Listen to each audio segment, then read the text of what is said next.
Welcome to Brewsers, podcast about beer, coffee, booze, and bruisers. I am your host, Rudy John, and today we talk to guitar hero Justin Jaynes about fighting in the UFC during the pandemic, becoming a coach, and so much more. This is a fun little conversation I had with Justin, and he definitely gets into what it is like fighting with no fans, and also, being a coach and making that transition. So you don't want to hear it from my mouth, you want to hear from his. But first, make sure to sign up for our newsletter. You get to read so much more about our guests, what is going on with your favorite podcast, all about beer, coffee, booze, and bruisers, and so much more. So make sure to go sign up for the newsletter. But first, here is guitar hero Justin Jaynes.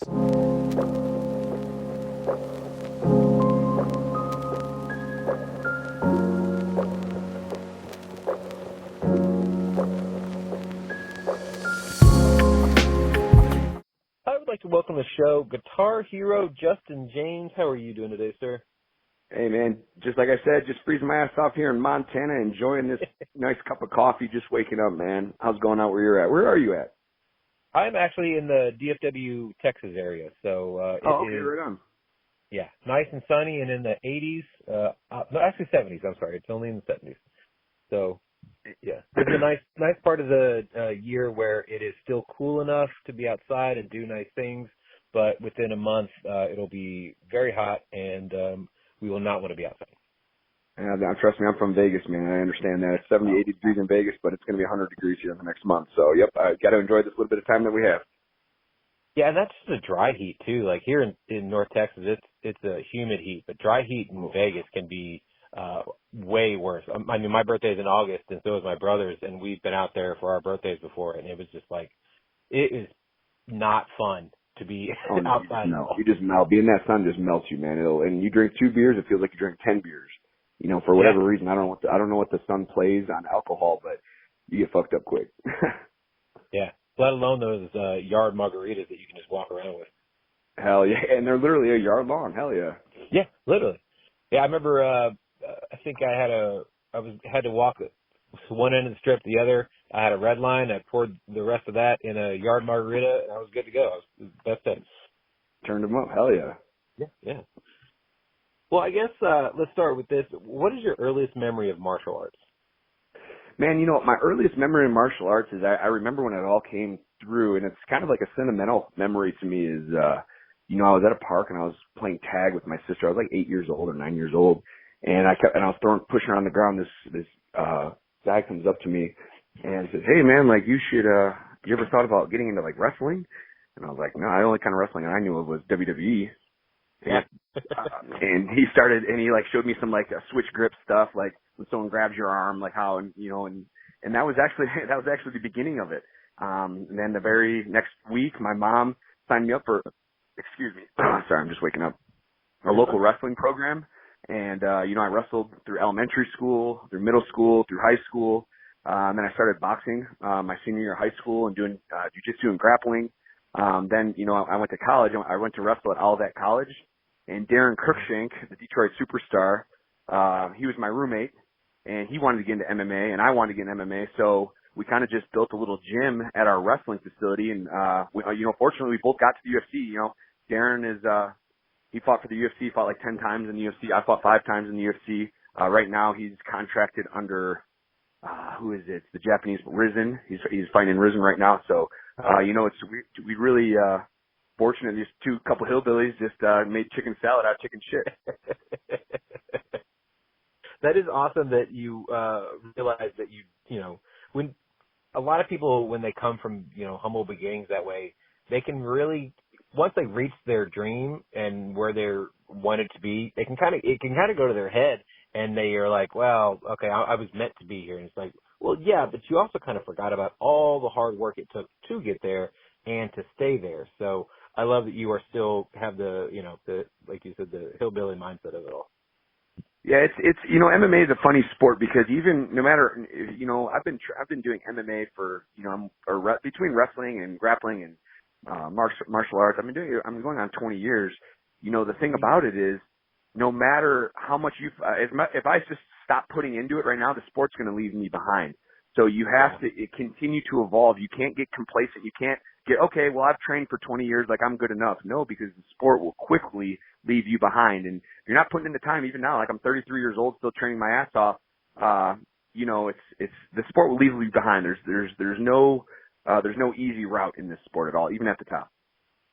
No, there's not. I mean, that it's so funny because, like, even if you look at other jobs in general, nepotism is a huge thing, but there's not real nepotism. I mean, I'm not going to go into the Dana White and the whole Colby thing, but there's not really nepotism when it comes to MMA because you generally have to prove yourself. Like, maybe you know somebody to get that fight, but if you don't win that fight or if you don't continue to show up, then you're not going to continue on with that sport. Yeah, and the UFC, you know, is, from my experience, is there's so many guys. There's just an unlimited number of guys trying to get in. You get a shot, and if you blow it, you're out. You're done. You got your shot, and that's it. Next guy. So it's a cutthroat business, man. It took me, I had my first MMA fight in 2007. I got signed to the UFC in 2020. So 13 years just to get my shot. You know, fortunately, I had a great, you know, debut against Frank Camacho. And then the next 4 fights in a row were all short notice. Our next 3 fights were all short notice fights against tough guys. And unfortunately, you know, it's even when you do everything right and you do it to the best of your abilities, still sometimes it just doesn't work out. Very true. I mean, and it's so funny now because, you know, I'm a big pro wrestling fan as well. A lot of the independent guys will say, you know, their dream is WWE. It's like, okay, that's great, but there's other big companies out there as well. And same thing when it comes to MMA. Like the MMA guys are like, yeah, I just want to get to the UFC. It's like, okay, that's great, but there's Bellator, there's ONE, there's, you know, there's other companies out there as well. And as you've fought for other companies, do you think that, I mean, obviously UFC has more eyeballs than anybody. And essentially right now, like when people think pro wrestling, they think WWE. When people think MMA, they think UFC. Like, oh, you do that UFC stuff? It's like, well, that's a company of its own, but it's an MMA that's company. Just like, you do NFL? Right. The same. It drives me nuts. It drives me fucking nuts. But anyways, I know what you're saying. No, it was funny because I was in an Uber with my friend one time, and I was fucking around on my phone, not paying attention, and she was like, "Yeah, I fought in UFC," and I was like, I put my phone down. I was like, "Are you sure about that? You want to tell me about some of these fights that you've done?" And you know, it's funny because unfortunately, it's just on education. It's not. I mean, I don't think they're trying to be. You know, they're just trying to relate. You know, because a lot of people say, "Oh, you know, you fought in the UFC," and then almost every time somebody mentions it, you know, because I did fight in the UFC, they're like, "Oh, my friend does UFC too," and it's like, no, he doesn't. No, he doesn't. He does MMA. Yeah. Well, I was saying all that to say, when it comes to wanting to be a, you know, a lot of the regional fighters want to obviously move up. Do you think UFC is the pinnacle, or as we've seen with like a Demetrius Johnson going over and just dominating over in ONE, and then you got a guy like Ryan Bader who had a pretty good career in UFC, but then went to Bellator and has beaten Fedor Emelianenko and been their champion? Like, do you believe that you know, it is just the pinnacle as UFC, or do you think being in other companies as well can really also showcase who you are? Well, you know, being in the UFC is the pinnacle. There's no doubt, and it's not because. And when I say pinnacle, I don't mean the highest talent pool. I mean it has the most eyes, like you said. Just like the NFL to the XFL. Mm-hmm. There's some great NFL players that are actually going to the XFL. That's probably a bad example because XFL is too small and too new. But you look at these guys that are transferring over. Ray Sefo in the PFL right now is fire. They have incredible guys, and you have these incredible UFC fighters like Rory McDonald, Jeremy Stevens, what was the 155? Anthony Pettis. They're transferring over to the PFL thinking that they're going to get easy routes. And the PFL has something that no other organization has. They have a regular season for the fighters, and then you get points through the regular season, and they take the top 8 guys and do a playoff bracket, which I think is the best thing in the world for MMA. With that being said, you take Anthony Pettis, UFC champion. He goes over there to win the $1 million, doesn't make it to the playoffs. You take Jeremy Stevens. You know, he's always been a top 10 guy in the UFC, goes over to PFL, doesn't make it to the playoffs. You take Rory McDonald, who arguably is one of the best welterweights that never won a championship in the UFC, take him over to the PFL, doesn't get to the playoffs. Like, the talent is starting to spread out because there's more money going into the sport. Guys in the UFC are starting to get paid millions. They're starting to do $1 million payouts now. The PFL has a $1 million tournament, which I've also heard from a fly on the wall that it's going to be a couple $1 million in the next couple of years because they're getting so much, or they're building so much revenue with all these great fighters. Right. Bellator is incredible, man. I mean, you got like Mike Chandler came over from Bellator. He was a former Bellator champ, goes to the UFC, and he's fighting in the top 5 nonstop. It doesn't matter if you're in the UFC, if you're in Bellator, if you're in the PFL, if you're in ONE, if you're in Risen, everybody's tough. And it used to not be like that. It used to be like, all right, the toughest guys are in the UFC. But now other organizations are getting more money to fund better fighters. And that's what they're doing, man. And you can see it. Like I said, the PFL is the biggest one because I'm in Vegas. I train with Ray Sefo. I fought for the World Series, which is now the PFL. It's the same organization, just a different name. I fought for Bellator. I fought for the UFC. And, I'm going to say the competition is tough all around the world. Doesn't matter what organization you're in. If you're in a top tier organization, you're going to have tough fights. Yeah, without a doubt. Now, like you said, you've been in the sport for 20 years now. What is the evolution, other than obviously the calf kick, that you've seen that kind of changed everything? Because 20 years ago, MMA was a completely different animal than it is now. Sure, absolutely. There's been so much evolution in the sport over the last 5 years, 10 years, not even since, when I get in, when the sport started in the 90s, it was art versus art and who was the toughest art. But now there's no just a wrestler. There's no just a grappler. There's no just a kickboxer. This is all these young kids that are up and coming are learning MMA at 10 years old instead of wrestling at 10 years old and then grappling at 15 years old and striking at 20 years old. They're turning MMA into a sport. So the evolution, the calf kick is an incredible. It's one of my favorite strikes. I love kicking people in the leg. I love fucking people up with that. But you look at all these high level wrestlers like Mike Chandler.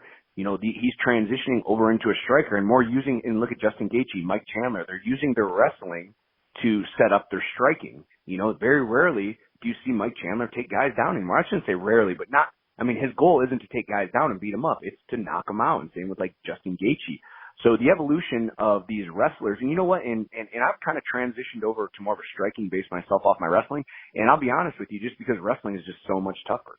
Like I'd rather knock someone out and get in a good slugfest than just try and hold them down for 15 minutes. But as for the evolution, you look at grappling. Like how often do you see triangle chokes anymore? How often? Right. I'm not saying you never do, but 10 years ago, 15 years ago, that was a very common submission. Everyone is getting so much better. And, right now, like, I think the big trend is stance switching. Bang Muay Thai by, Dwayne Ludwig is, it's a hot thing right now. We do it at Extreme Couture. It's all this stance switching stuff that, when I was training, 10 years ago, that nobody did that. You're either southpaw or you're orthodox. And now everybody's both. And everybody's both. And, it's just the evolution of everything. But yeah, like I said, the sport's constantly evolving. Kids are getting better younger. I have a 13-year-old girl right now that she's competing in MMA at 13 years old. She's in cage fight. They wear shin pads and headgear, but when I was 13, that wasn't a thing, so all these kids are getting a lot more experience at a younger age. You look at like guys in Thailand, man, the Thai fighters out of Thailand. They're training at 8, 9, 10 years old and competing at 8, 9, 10 years old just to put food on their family or food on their table for their families. So yeah, I believe the evolution is really picking up well. Oh yeah, it's so funny because I know I started watching, I guess maybe close to 20 years ago, and just watching guys like Randy Couture, GSP, Matt Hughes. And then now you've got guys like, that just, nice. Like if you had a dream fight, like you could put some of these guys together, like a Kamaru Usman and a GSP would be so great. Anderson Silva and, Stylebender, like, these dream fights that you're just like, who really would win when it came to these? But they're different generations and they're generational talents. So you kind